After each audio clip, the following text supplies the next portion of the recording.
Hi guys, আবারও চলে এলাম আমি শেফালিদি রান্নাঘরে।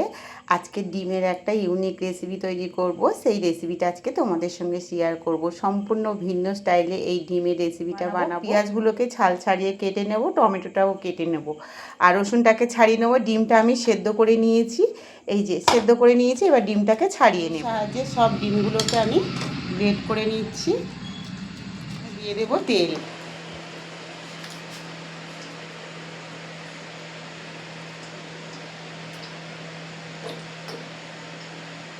তেলটা দিয়ে দিলাম। তেলটা দিয়ে ভালো করে গরম করে নেব কড়াটাকে। কড়াটা কিন্তু আমার গরম হয়ে গেছে। এবার এখানে আমি রসুন কুচিগুলো আগে দিয়ে দেবো। কুচানো রসুনগুলো দিয়ে দিলাম। আঁচটাকে কিন্তু লো ফ্লেমে দিয়ে রাখবো। তারপরে দিয়ে দেবো কাঁচা লঙ্কা কুচানো। এক এক করে সব কুচানো মশলাগুলো এখানে আমি দিয়ে দেবো। রসুন আর কাঁচা লঙ্কাকে একটু ভেজে নেব।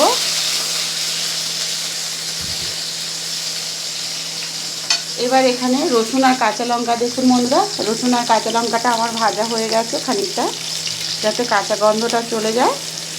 এই যে রসুন আর কাঁচা লঙ্কাটা ভেজে নিয়েছি। এবার এখানে দিয়ে দেব টমেটো।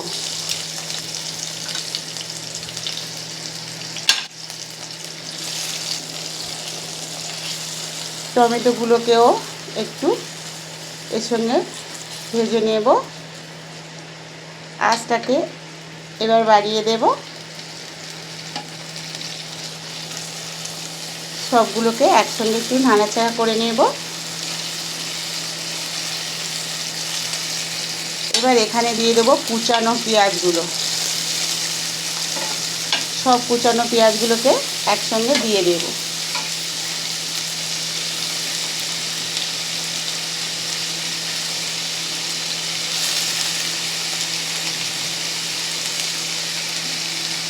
কুচানো পেঁয়াজগুলো দিয়ে সব কিছু একসঙ্গে ভালো করে একটু কষিয়ে নেব।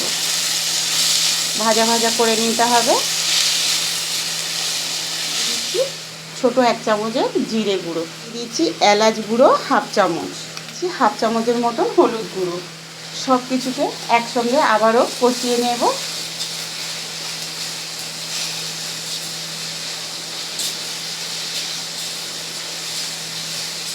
তো বন্ধুরা দেখুন, এখানে আমি লবণ দিয়ে দিচ্ছি ছোটো চামচের 1.5 চামচের মতো লবণ দিয়ে। লবণটা দিলে কিন্তু পেঁয়াজগুলো তাড়াতাড়ি নরম আর সফট হয়ে যাবে। লবণটা দিয়ে আবারও নাড়াচাড়া করে ভালো করে কষিয়ে নেব। রেখেছিলাম বন্ধুরা, এই যে গ্রেট করা ডিমগুলো এর ভেতরে সবটা দিয়ে দেব। দিয়ে এর সঙ্গে ভালো করে ভেজে নেব।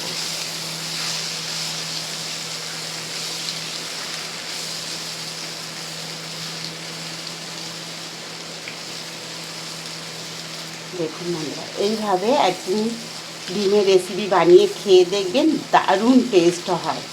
আর যাকে খাওয়াবেন সেই কিন্তু আপনার কাছে রেসিপি জানতে চাইবে। এই রেসিপিটা এতটাই সুন্দর হয়। বাড়িতে থাকা কয়েকটা উপকরণ দিয়ে কিন্তু এই রেসিপিটা বানানো হয়ে যায়, আর খেতে কিন্তু অসাধারণ লাগে বন্ধুরা। ডিমের রেসিপিটা রেডি হয়ে গেছে, আর একদম ইউনিক পদ্ধতিতে আজকে এই ডিমের রেসিপিটা বানিয়েছি। তো তোমাদের কেমন লাগলো বন্ধুরা অবশ্যই কমেন্টে জানিও। দেখুন বন্ধুরা, আমার গরম গরম ডিমের রেসিপি একদম রেডি হয়ে গেছে। এটার কি নাম দেব তোমরাই কিন্তু নামটা বলে দিও আমাকে।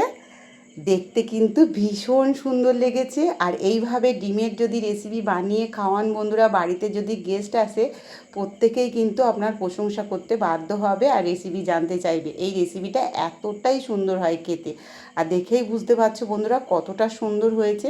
আমি 4টে ডিম দিয়ে করেছি। দেখুন বড় বড় এই যে আইসক্রিমের কাপে দেখুন পরিবেশন করেছি, আর 1 বাটি করে কিন্তু হয়ে গেছে। 5 জন কিন্তু খেতে পারবে। এই ডিমের রেসিপিটা যদি ভালো লাগে, শেফালিদি রান্নাঘর চ্যানেলটাকে সাবস্ক্রাইব করে পাশে থেকো। আর ফেসবুক থেকে দেখলে একটা ফলো করে দিও। কমেন্টে কিন্তু অবশ্যই জানিও বন্ধুরা আজকে এই ডিমের রেসিপিটা কেমন লাগলো। ভালো থেকো, সুস্থ থেকো। কালকে আবার দেখা হচ্ছে নতুন এক রেসিপি নিয়ে।